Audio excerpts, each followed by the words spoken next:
minutes just chatting away.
Good morning. Welcome to day 3 of the NALEO 40th Annual Conference. We hope you are enjoying your time and meal here. We are currently preparing for our program to begin very soon. Please enjoy. Thank you.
Good morning. We kindly ask that everyone please take their seats as our program is about to begin.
Good morning.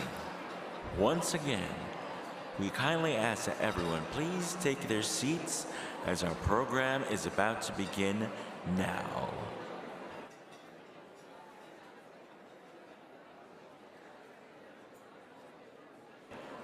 Thank you. Please welcome to the stage our morning MCs, the Honorable Claudia M. Prometa, Mayor of the City of Downey, California, and NALEO Board Secretary, and the Honorable Alejandra Sotelo Solis, University of California Region Selection Advisory Committee member, and NALEO Educational Fund Chair. Good morning, everybody. Good morning. Buenos días, buenos días.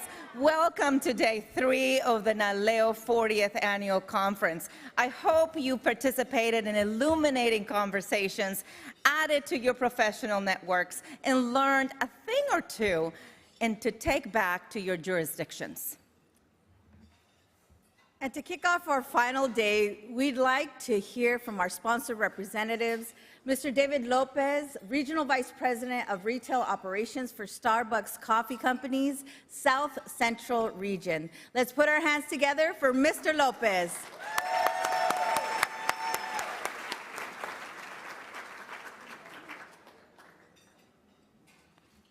Good morning, everyone. Thank you, Madam Chair Sotelo Solis, for your kind introduction and for your service with the NALEO Educational Fund. Buenos días a todos. No. Okay, there's a Starbucks downstairs on 1. When we're done here, I'm going to go down, pick up a few things. We're going to get this going. It's my pleasure to be with you all today. As the Regional Vice President for Starbucks, I cover the south central part of the United States, which includes Texas, New Mexico, Arkansas, Louisiana, and Mississippi. Anyone here representing these great states? I know many of you are planning vacations in Arkansas, Louisiana, or Mississippi soon. We're proud to serve our communities with our 36,000 stores worldwide. And of those, 16,000 are located right here in the United States. We're a people-focused company, creating spaces to connect and build opportunities for all. We partner with cities, counties, and states to build a culture where everyone is welcome. And we're proud to uplift dreamers who are DACA recipients. And this spring, we announced employees or partners who are DACA recipients will have access to 100% tuition coverage to achieve their bachelor's degree through the Starbucks College Achievement Plan at Arizona State University. We were among the first companies to offer comprehensive health benefits and equity to those who work just 20 hours or more per week. We constantly listen and learn from our partners. And I mean it, we really listen and learn. And seek ways to make Starbucks a meaningful, fun, and inspiring place to work. As a Starbucks leader, I'm proud to share that our employees or partners that work 20 hours or more per week receive 401k investments, Starbucks stock, every partner, and free tuition to Arizona State University. All these benefits can lead to home ownership and the chance to fulfill their dreams. Starbucks has a long legacy of putting our partners first because we believe success is best when it's shared. We're dedicated to creating an outstanding experience for our partners, as we believe that when we put them first, the result is an elevated Starbucks experience for our stores, our customers, and our communities. Thank you for letting me be with you today, and enjoy the rest of the conference.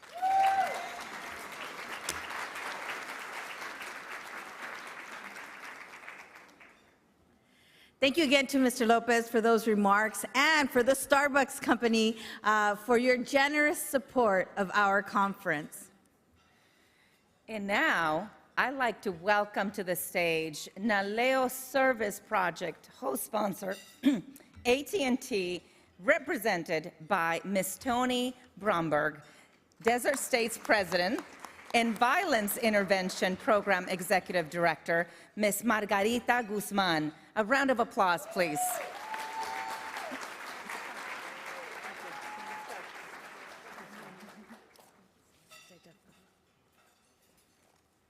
Good morning, everybody. I am Toni Morales Broberg, External Legislative Affairs President for AT&T. It is so great to see a sold-out crowd in New York City. I've been having a great time. The programming has been amazing, so I hope you all have been enjoying it. Yeah. And mostly what I want to do also is just thank NALEO for the amazing work they do to cultivate Latino leadership and the staff that's been amazing. So just want another round of applause for NALEO and all the work they do. So as previously mentioned, AT&T is a proud sponsor of the Service Project. We have been for many, many years. And the reason why AT&T wants to sponsor and host the Service Project year after year is because we believe that change happens locally with organizations that are doing amazing work in the community. AT&T is about making connections to people, and we find that when we partner with local organizations, our philanthropic efforts are really zeroed in on people and what they're trying to do. So this year, there's an amazing organization that Margarita is a part of, and we were sharing some beautiful stories about the mission of the Violence Intervention Program, which is the recipient of the Service Project. So just a few facts, because I want to get this right, about the amazing specific work that VIP does. So the Violence Intervention Program is a Latina-led organization that provides healing, housing, economic justice to thousands of survivors of domestic and sexual violence here in New York City every year, and to all the boroughs here in New York City. VIP, yeah, that's it. VIP provides life-saving, transformative services, including emergency shelter and homelessness prevention, crisis management, culturally affirming clinical services to help families heal from trauma, and solutions for long-term economic stability. NALEO let me know this morning that in the first time in NALEO's history with the service project, the first day we hit making all 600 kits for the organization. And so that is tremendous. Thank you to everybody. That just goes to show you, I think, the passion that our community has and what we want to do for the Latinas in this city. So without further ado, I just want to say thank you to VIP for the tremendous work they do. And again, at AT&T, we really believe that making connections is the most important thing. And where we can make an impact is really supporting organizations that are doing life-changing, meaningful work for the women of New York City. So Margarita, thank you so much. And this is representative of all the 600 kits that were made. Thank you so much.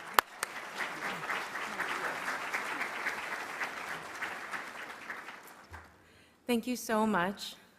Tomorrow, there is going to be a mother who makes a courageous and terrifying decision to leave an abusive home to save her life and the lives of her children. And when she leaves that home, she's not going to have much of anything with her. As a matter of fact, when she arrives at the Violence Intervention Program for shelter, the family's not going to have much more besides the clothes on their backs. We are going to give them a safe place to stay.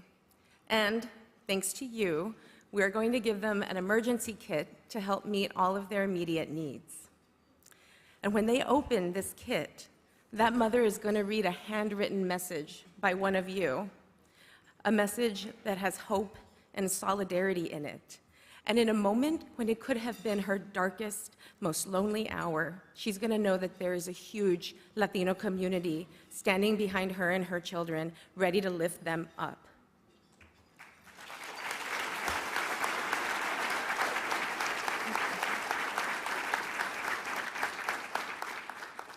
So on behalf of the hundreds of survivors of domestic and sexual violence that this service project touch, thank you for supporting them, for supporting us in our recovery. Thank you for building these kits and doing so in record time. Thank you to NALEO for hosting this incredible conference and inviting us to be part of it. And thank you to the sponsors of this service project, AT&T, State Farm, and Ponce Bank. I can't tell you how meaningful this is for us. Thank you.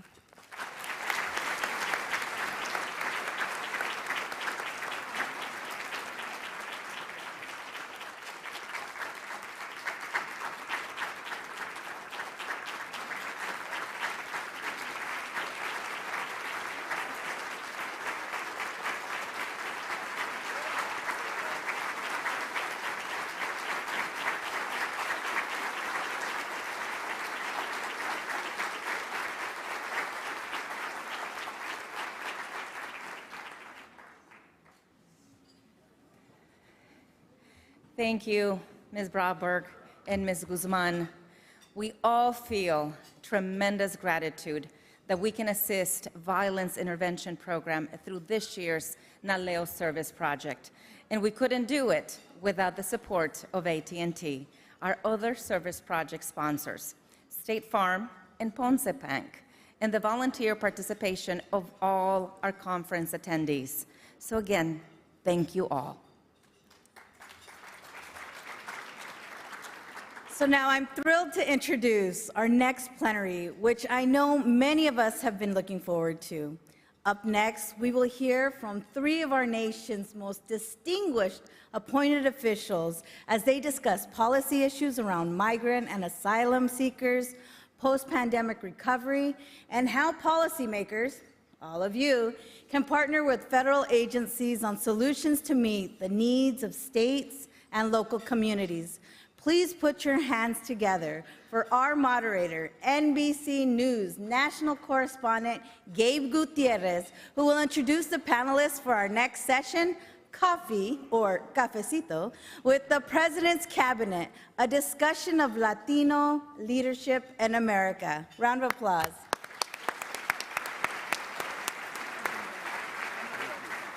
Once again, thank you.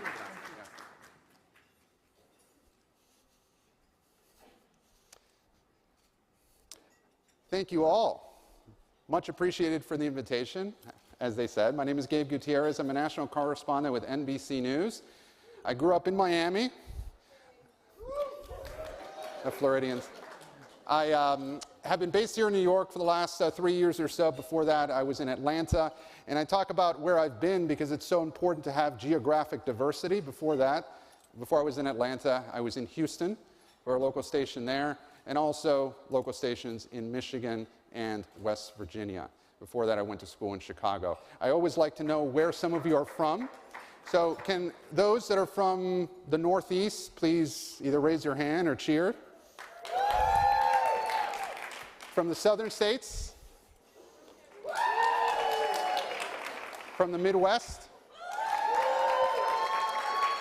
And from the West Coast?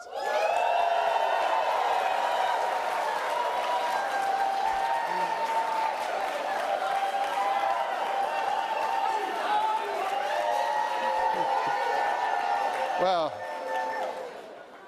I can clearly see who won that competition. And it's fitting because, as I understand it, our three guests today are all from the West Coast, at least at some point, from California. Oh, and one thing, anybody here from Puerto Rico? Never forget that. Thank you. Very close to my heart as well.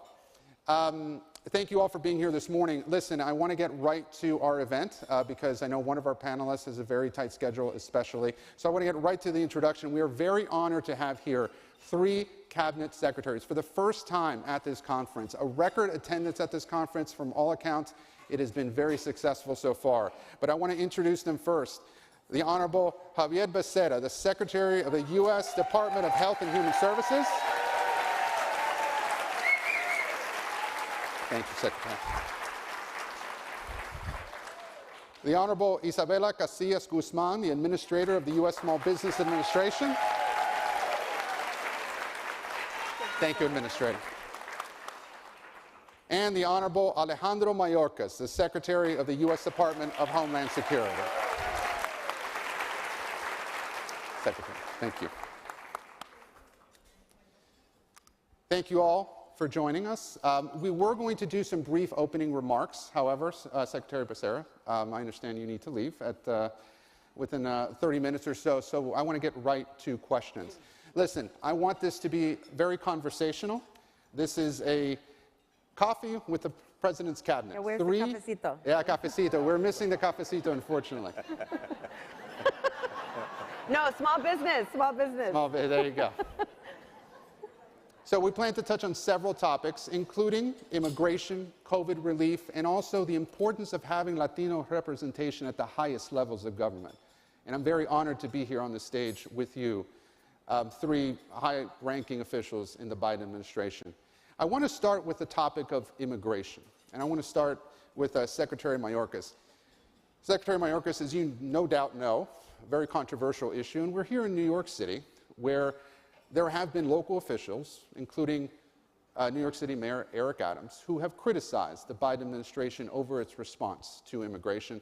The comptroller here in New York City estimates that by next summer, the city will pay $4 billion to help care for migrants here in this city. What would you say to critics either here in New York City or in other major cities across the country that are dealing with this migrant influx? And what would you say to those critics who say that the Biden administration has not done enough? Well, thank you, Gabe, and thank you all for welcoming us. I think we have to place the issue in its broader context. Our hemisphere, our Western hemisphere, is seeing an unprecedented level of migration throughout it. We have seen almost a third of the population of Venezuela flee to other countries. We are seeing an extraordinary number of Nicaraguans leaving. We are seeing a diaspora that is greater than at any time since World War II. And of course, the United States of America is a destination country of choice because of the opportunities that we present to others and what the law provides. The law provides humanitarian relief for those who qualify. We have built a model of providing lawful pathways for those who qualify for relief and delivering consequences for those who do not. What New York has experienced is unfortunate in that a leader of a state is not working collaboratively with the federal government or with other jurisdictions to ensure that the movement of people is effected in a safe and orderly way.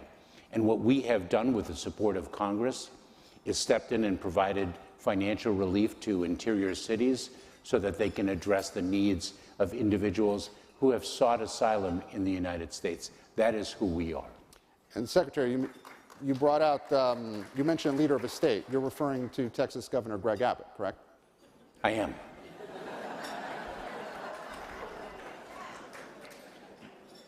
I have been to the border numerous times and spoken with local officials down in Texas. There are some members of border communities who do feel that the Biden administration has not done enough, not just the Texas governor. Even this week, they are now introducing buoys at the southern border in order to act as a border wall. What do you make of that? Well, let me say a couple things. First of all, upon the end of Title 42, the Public Health Authority, which is not an immigration authority, and Secretary Becerra knows this so very, very well, we instituted new lawful pathways, and we have seen and delivered consequences for those who do not avail themselves of it. And we've seen a 70% drop in the number of encounters at our southern border. So, Gabe, I would say that we have to bring your question current to what we have been permitted to do, which we were not previously permitted to do by order of a court in Louisiana. It is not the history of this country to build barriers for people who seek humanitarian relief under the laws that we provide.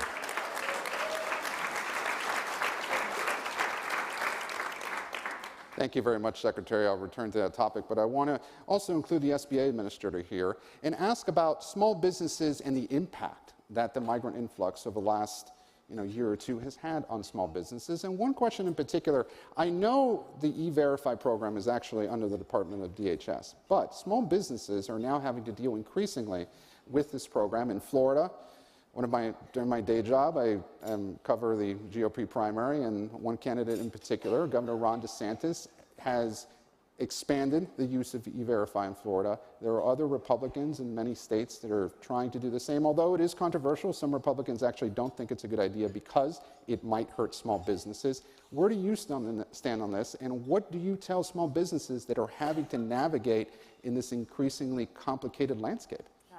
Well, there's two impacts immigration has on entrepreneurship broadly. And we've had a small business boom in this country, 84% higher than any year on record. We've seen 12.2 million new business applications. 1/5 of the 33 million small businesses in this country are immigrant-owned. We've seen a massive shortfall in the workforce. Our small businesses, they will cite the #1 issue being workforce, an ability to find people.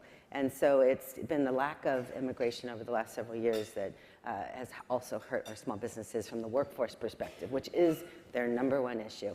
And so from that perspective, I come from it at an angle that, the story of immigration is the story of entrepreneurship. And if we want to celebrate the successes of our nation as a country of immigrants, it's through that lens. And we should all be very proud of the impact that they have creating jobs and propelling our economy forward. Obviously, as small businesses navigate government bureaucracy and challenges, we're constantly trying to help them with that effort across the board. But really, the story is about rates of entrepreneurship and workforce. Specifically, though, about E-Verify, there are some companies in the state of Florida, that are greater than 25 people in the agriculture industry that are very worried about this. There's been talk about a worker shortage. And again, I know this is kind of overlapping in terms of the government agencies that deal with this. But what do you tell small businesses in Florida and in perhaps other places across the country that are now having to navigate in this complicated landscape with immigration, with the migrant influx that has been seen, and also with some politicians that are using the issue and making it a campaign issue ahead of 2024? Well, look, our small businesses have had to navigate extreme challenges over the last few years. It's not just this, obviously, the pandemic. In the president's first year, we put $500 billion into the economy through the SBA to try to provide them with support and flexibility to build their their companies during this time. And so, clearly the SBA is there to be the voice of small business and help support them, navigate. We have resources, over 1,600 centers. We've expanded from 1,200 to 1,600 centers, boots on the ground. And our centers help small businesses navigate local issues as well as national issues, including workforce challenges, including around immigration. So I would say that we've invested in infrastructure to try to support small businesses better. Gabe, if I can jump in, because your question is in the context of a completely broken immigration system. We have more than 11 million undocumented individuals in this country, so many of whom have provided such extraordinary benefit to our country. If one unemploys agricultural workers who are unlawfully present in the United States, I don't know how people will have food on their table. So I think what we need to do is,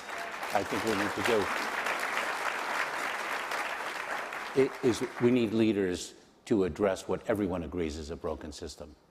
Thank you, Secretary. Thank you, Administrator. Secretary Becerra, I want to switch to you. And sadly, this is a topic that has come up this week with the death of another migrant child in a U.S. shelter. So far, there have been 4 that have died so far this year. What is, and I know the Department of Health and Human Services oversees, ORR, Office of Refugee Resettlement. What is the federal government doing to ensure the safety of these children in these shelters?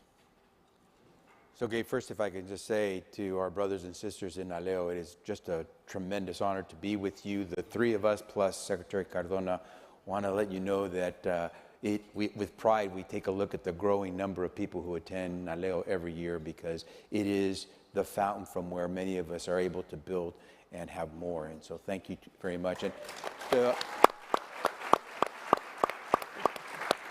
And to Arturo Vargas, feliz cumpleaños again. Actually, he's probably reached the point where he doesn't want to be reminded of the birthday. But to the question, Gabe, that as you referenced with Secretary Mayorkas, immigration, actually, to me, immigration is not controversy. To me, immigration is personal. To me, immigration is the fabric that has built this country, and to me, immigration is the engine that keeps us prosperous. And so immigrants are part of the prosperity, the success of this country. It is difficult because, as Secretary Mayorkas said, our laws make it difficult when you have a broken system. In this particular case, when you have a child who crosses the border without a parent or a guardian, something's wrong in America. Children are children. And so when they come into our custody from DHS, we do everything to try to care for them. I can't give you all the circumstances behind those 4 individuals, but I could tell you that before they came into our care, they were already going through some very difficult health and medical experiences. In fact, the last one got the kind of care that only we can offer to someone who is in that kind of desperate need. That individual was with family at the time of passing, but these are difficult circumstances.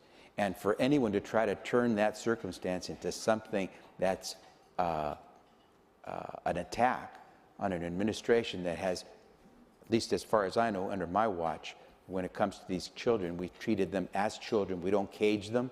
We provide them with all the care that they deserve. We provide them with the kind of medical attention you would want for your child. And I think it's important that people recognize that so long as the immigration system is broken, we're going to have children who are crossing our border without an adult and putting them in very difficult circumstances, including now we're learning being exploited in the workplace by companies, by employers who are willing to take advantage of them, even though the law prohibits that type of child labor.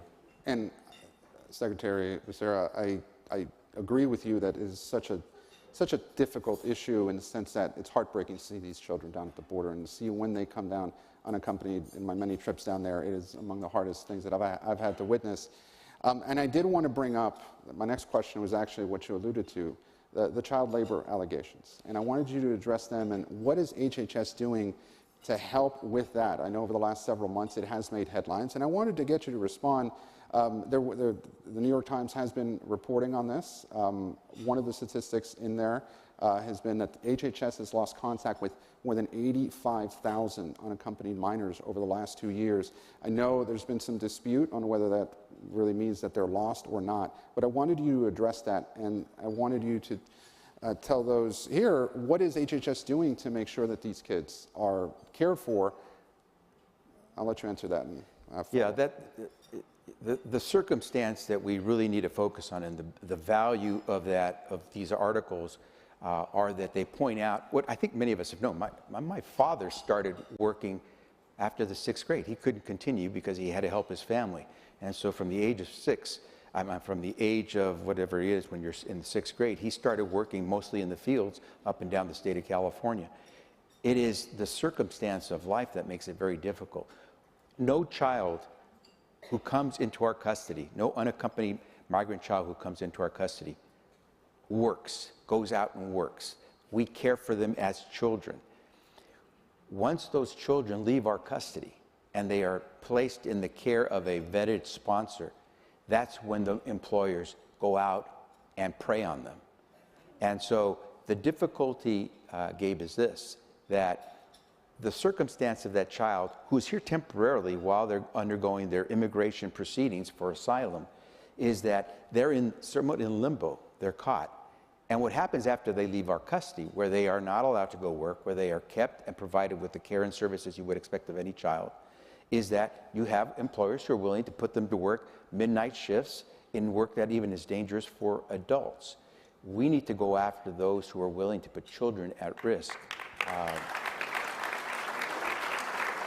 Now specifically, and this is where I think it's unfortunate that folks in the media do this, because the mischaracterization of what happens, we make sure we vet the sponsors. Most of the sponsors of these children are immediate family members.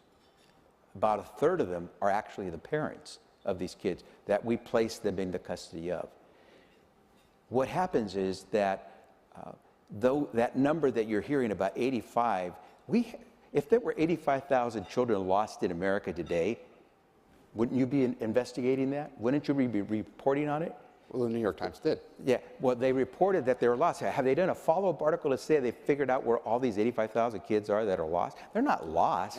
And we never lost anyone. What we do is after we place a child and we lose custody authority over that child, those children, we make an effort, not because we require by law, because these are kids, and we make an effort to make sure we follow up to find out how the placement is going after about a month. Those kids have no obligation to respond. The sponsors have no obligation to respond.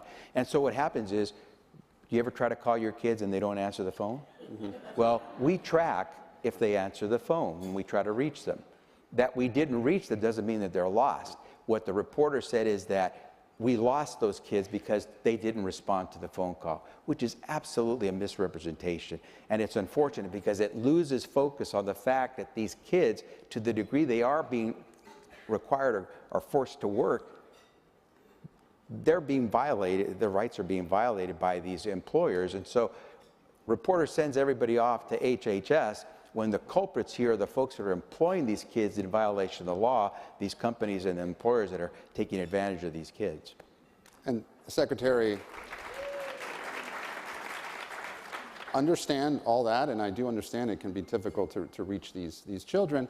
But I think, and where I want to take the discussion is, does it show the complexity and how hard it can be to work across agencies in the federal government? This is such a large issue.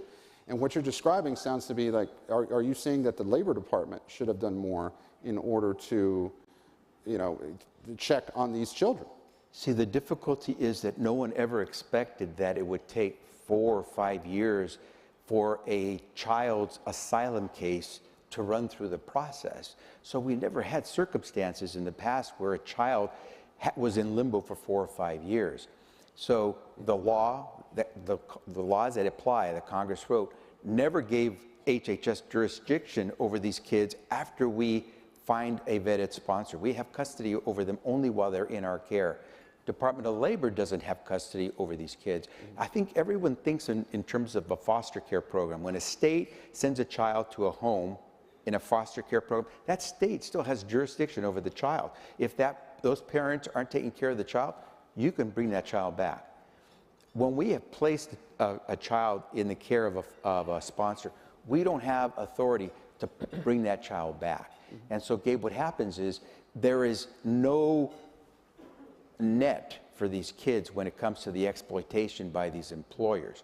Labor can try to investigate to find out where exploitation is occurring, but they don't have authority to remove that child or to take care of that child. No one, quite honestly, in the federal government does, because our jurisdiction only reaches the child at HHS while they are in our physical custody. And so that's the difficulty, something the reporter didn't do her homework on to report on accurately, and leaves the misimpression that people are letting these kids fall through the crack. The broken immigration system makes it difficult for anyone to keep that safety net underneath them. Overall, I guess the bottom line, and then I'll move on to the next. Did the system overall, did the federal government fail these kids?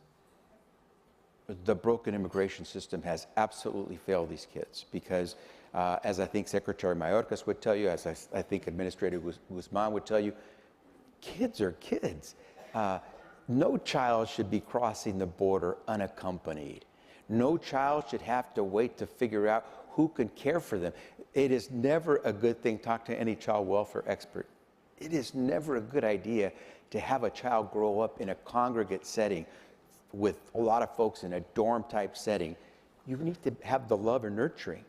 That's why under law, we're required to find a sponsor who can care for this child while they're waiting to go through their asylum proceedings. And that's why we make every effort to make sure if we're going to place a child, we place a child with a relative, a close relative, because we want them to have that nurturing. But it's difficult because once we do the placement, the laws stop. They don't say, federal government, you must then do next. And that's the difficulty, because I don't think anyone ever expected that it would take 5, 6 years for any child to have their immigration case on asylum heard. Thank you, Secretary. And I want to transition now to Secretary Mayorkas, because I also want to discuss how complicated it can be to have communication between the agencies. And DHS and HHS are very interesting because I believe it was back in 2021 when there was an influx then, and there were children that were spending a long time in some of these processing facilities, the DHS processing facilities, before they got to the HHS shelters. I wanted an update on that and how has there been increased communication between HHS and DHS, and has that timetable improved? Because the kids, for those that don't know, within 72 hours have to go from a DHS processing facility to HHS. At one point, some were staying there more than a week, and it was a concern. Where is that today? So Gabe, you do not see the overcrowding in Border Patrol facilities involving children because, first of all, in March of 2021 was not the first time that we saw a tremendous surge in this country of unaccompanied children. And here again, we need to take a step back. One can understand the extraordinary level of desperation that parents must have when they send their child alone to traverse another country to reach the southern border, which is not a safe area to come to the United States. It speaks of the need to address the root causes of why people flee their homes, their countries of origin. But how we responded, how the Departments of Health and Human Services and Homeland Security responded to that increased surge is actually a model of government conduct. We reformed the system. We made incredible changes in how we move children from a Border Patrol facility to the care in the Department of Health and Human Services and move them with speed.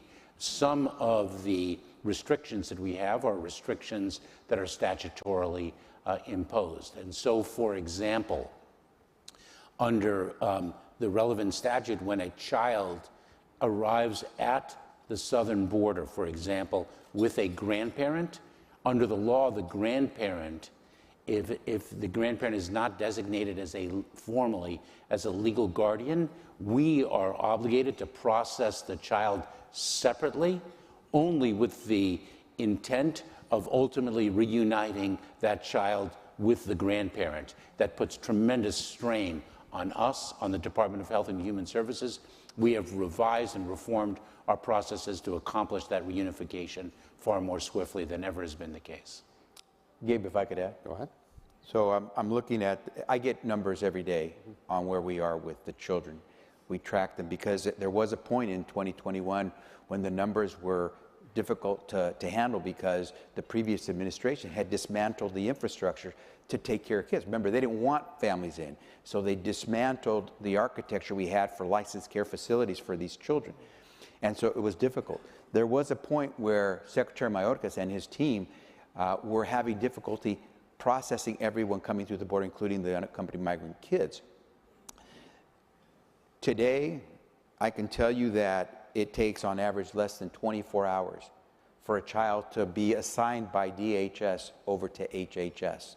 And that's because the two agencies have worked hand in glove in making sure the process is fast so no child has to sleep in an adult detention facility. That's always been the goal. And I want to, as someone at HHS, I want to tip my hat to the men and women at the Department of Homeland Security and Customs and Border Protection because of the work they did to help process these kids so that we could get them in our custody quickly.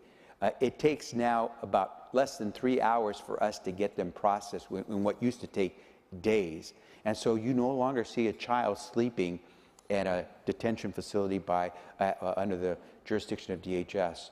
And we then are able to move these children into licensed care facilities because we no longer have the issue of capacity to hold these kids. In 2021, because of the dismantling of the infrastructure that had occurred, we had to use convention centers, hotels, to try to find a place to keep these children so they wouldn't stay in detention facilities. Today, every single child that we have is staying in a licensed care facility where they get the services that every child is entitled to. Of course, it's a totally different circumstance. That doesn't get reported, and that doesn't make news, but the hard work that's being done by the men and women at DHS and HHS has made it so that at least we're giving kids what they deserve, which is be treated the way kids should be treated.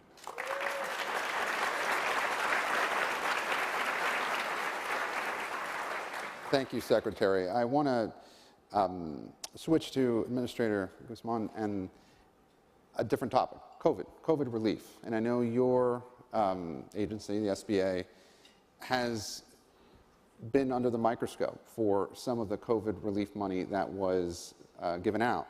And more than $200 billion in federal aid to small businesses during the pandemic may have been given to fraudsters, according to a government watchdog, Office of Inspector General.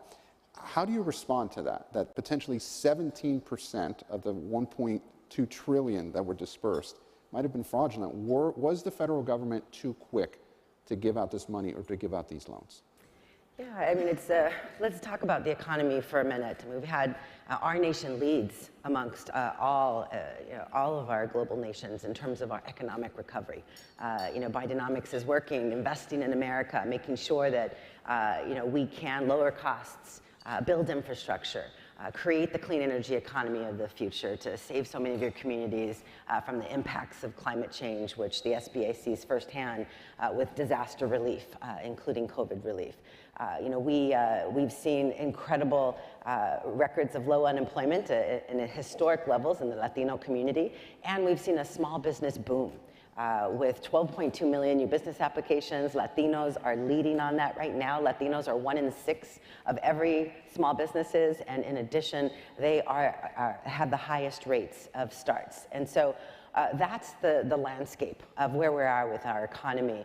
And the investments that were made during COVID relief, which SBA scaled dramatically to respond to, have been transformative. When you compare us to some of the other countries that have flat entrepreneurship, We have been able to create a resurgence in this country. Small businesses are giants in the economy. They create 2/3 of net new jobs.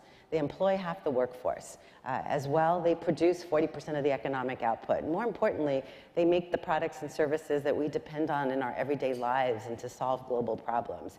And they are, jumping in with great hope and opportunity from the Invest in America agenda. And what I would say about that COVID relief is that it was transformational. It was necessary. And some of those funds are still being dispersed through the American Rescue Plan in cities and counties and states around the country, helping small businesses continue to be supported. SBA scaled. Typically, we do $40 to $50 billion every single year in investments and loans to our small businesses. In addition, the America's Seed Fund, which spurs innovative startups in this country at $4 billion a year. We scaled from that to $1.2 trillion in COVID relief. As I said, $500 billion in the president's first year in office. That COVID relief was critical. 86% of the fraud that has been predicted, it's not confirmed, happened in the first 9 months of the program in 2020.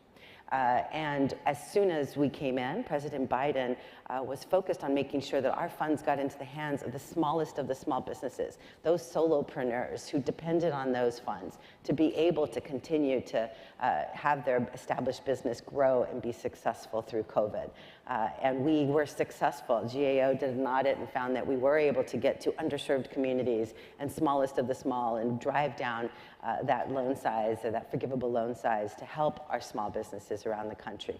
And that is what's spurring these jobs, and that's what's spurring these great entrepreneurship rates. And so, I would say that the decisions made that sacrificed certainty for speed were made in 2020. So I can't speak to all of those decisions, but what I can say is that at the SBA, we have implemented strong fraud frameworks to ensure that funding is dispersed to those individuals that those funds were intended to serve. And the $200 billion that was put out, please understand, when people talk about fraud, we're talking about estimated fraud. These are indicators of fraud. SBA already has done an exhaustive study of its $1.2 trillion portfolio. That's how we were able to deliver forgiveness on PPP by evaluating both, using AI tools and the best practices in the financial services sector to identify and weed out fraud, as well as drive down into manual reviews. And our number, what we project as a more likely incident of fraud, is around $36 billion. So we are, completely using our data sets and using our analytical tools, have been able to identify what is more likely fraud. And we respect the Inspector General's interest in investigating and continuing to push forward across the portfolio to ensure that all fraud is rooted out. But we know these programs were incredibly effective, and our economy is seeing the results. Thank you, Administrator Guzman. Secretary Becerra is telling me he has a very tight schedule and needs to leave soon. I want to ask him one more question and also offer the opportunity for him to say some very brief closing remarks. But Secretary Becerra, Congress enacted COVID relief legislation at the start of the pandemic, obviously, and part of that was a requirement that Medicaid programs keep people continuously enrolled through the end of the public health emergency. That is now being phased out. The public health emergency just recently ended, and federal Medicaid matching funds are phasing down through the end of the year. What is being done to ensure that Latinos have quality access to health care? Yeah, and I know that many of my colleagues here are working this as well, because we're all desperately trying to make sure that the record number of Americans who today have access to a doctor or hospital because they have their own health insurance, private or public, doesn't go away. And we know that as a result of the phase out of the public health emergency, our authorities to keep people on the Medicaid rolls without having to reapply every year has expired. And so there's somewhere between 16, 17 million people who, unless they remember now they have to re-enroll, will lose their insurance, their coverage. Remember, almost half of those on Medicaid are kids. And a great percentage of the Latino community is on Medicaid. Actually, Black and brown communities, large percentages on Medicaid. Almost half of all births are done through Medicaid.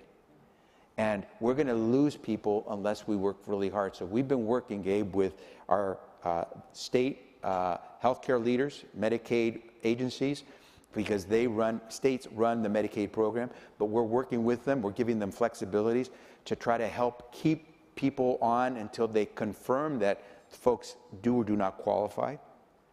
And we're hoping that people will understand, please open your mail. You haven't had to do that for 3 years from the Medicaid agency. Please open your mail. Please respond. You laugh, but that's what some people are saying. Oh, I didn't realize that was what it was about, that letter was about. We need folks to reapply because a great number of them will qualify to stay on.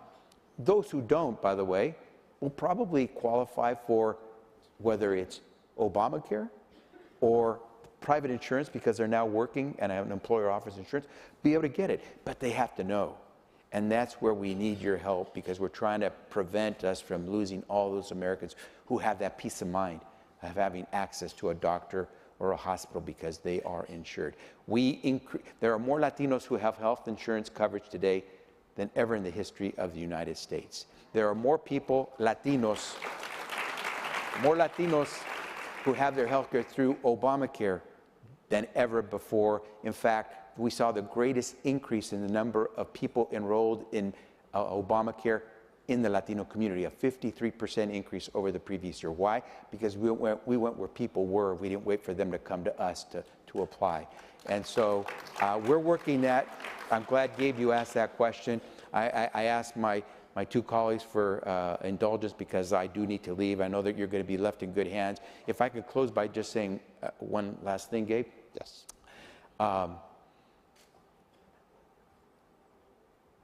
I thank Joe Biden for giving 4 of us the opportunity to be members of his cabinet who come from a diverse background. And I say that because when I answer Gabe's questions about these unaccompanied migrant kids, I'm not answering it as secretary. I'm answering it as a son of immigrants. I'm answering it as someone who all my life in elected office has fought for immigrant families. I answer it as someone who is proud to say that yo estoy poniendo mi granito de arena para ayudar. And I think the 3 of us here and Secretary Cardona will say the same thing to you. It is such an honor to get to serve because we get to make a difference. And I will tell you, the difference we make has a different flavor to it. Un sabor poquito más picante, poquito más adelante. And what I will say to you is I hope you will continue to do what you're doing, bring more in. We need to continue to have a cabinet that looks like America, and we need to have people who are ready to serve. I can tell you this, we're going to make a difference because you've given us a chance to be here. That's why, as I said at the very beginning, I am so proud to have been and continue to be a member of NALEO working with you. Let's keep it going. Thank you very much.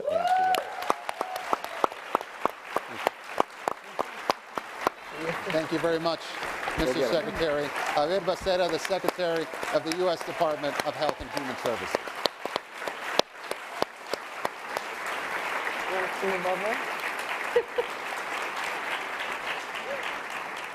And if you don't mind, I'll move one over. So I'm gonna pick up on something that Secretary Becerra said, and it speaks to the importance of NALEO. Javier mentioned that today is Arturo's birthday. I met Arturo for the first time in 1998 when it was coming up to my first nomination for a presidential appointment. And Arturo was very, very supportive, as he is for our community.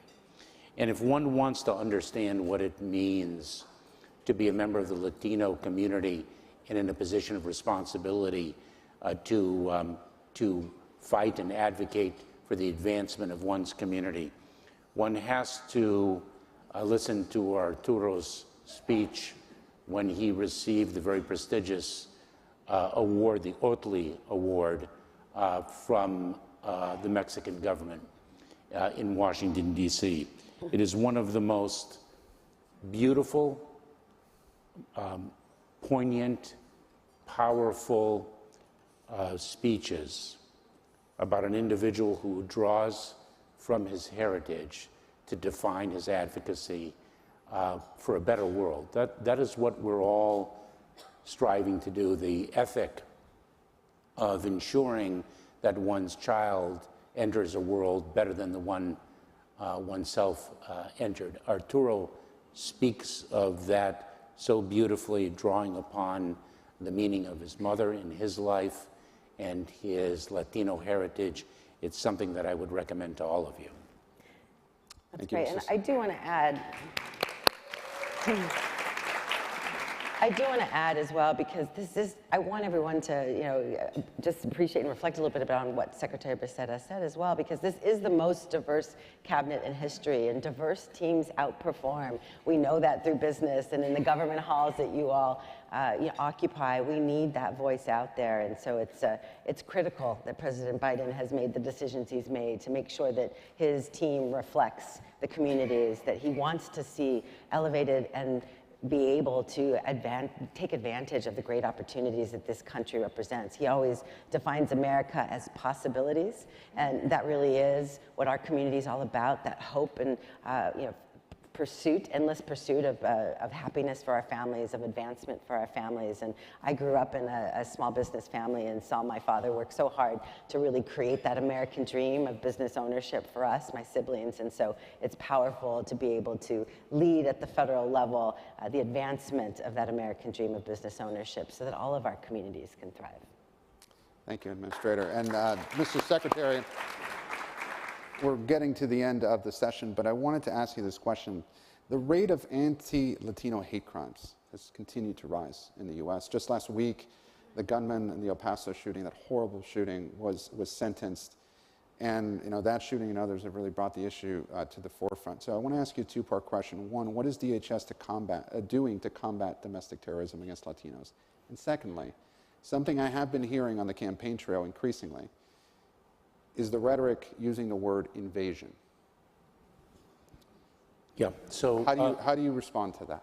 What do you make So of let me that? take those in reverse order. The language, that rhetoric is so profoundly offensive.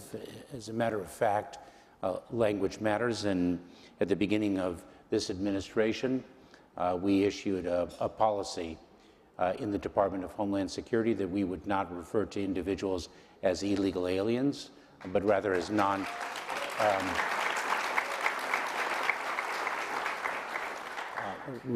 as non-citizens. An individual who seeks asylum in this country under the laws that Congress has passed is not invading this country, number one. Number two, both the director of the FBI, Chris Wray, and I and others in the enforcement and intelligence community speak of the domestic terrorism threat that we are facing in this country. And its most prominent form are individuals drawn to violence by reason of ideologies of hate, including against the Latino community, but other forms of hate as well. Anti-Semitism is tremendously on the rise, white supremacy. Individuals drawn to violence because of false narratives, anti-government sentiments, personal grievances, and the like.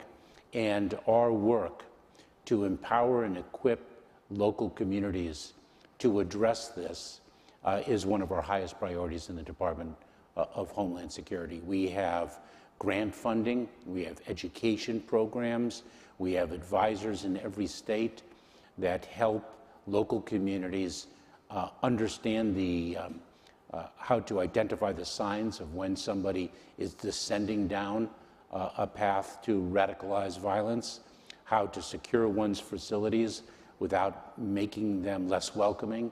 We do so much work across the country in local communities. We really we want to equip and empower them rather than have the federal government come in. Thank you, Mr. Secretary. And we are running low on time, but I want one final question for both of you. And both of you, I'm sure, you have been in government and public policy for a long time, but I want to ask you this one specifically. What is one thing you wish you would have known before you started your current role? Oh, my current role, I wish I would have Administrator Guzman, we'll start with you. Oh my gosh. Well, I haven't actually been in government that long. I served briefly in the Obama policy. in policy either, but I come from the small business and the private sector, which is where I've led most of my career.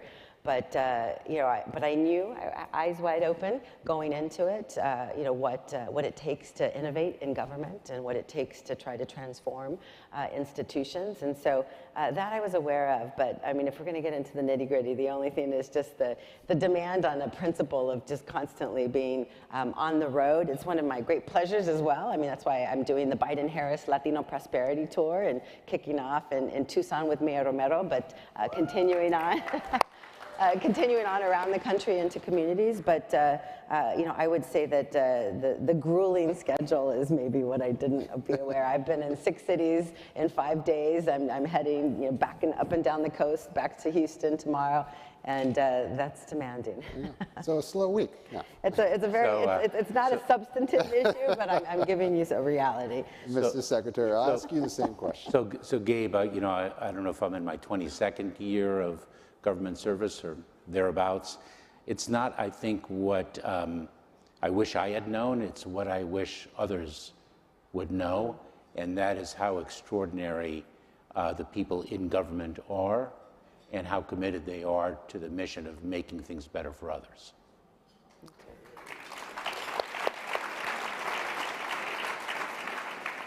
Thank you both so much for joining me here. It has truly been an honor to be here with you all today. I grew up in Miami, the son of Cuban immigrants that fled Castro's Cuba. And I'm heading to Miami for another conference later on today, so I'll visit with them. But it is an honor to be here with you and to see Latinos represented on the highest levels of government. And thank you for sharing your time with us, and thank you for the invitation to be here. Thank you. Thank you.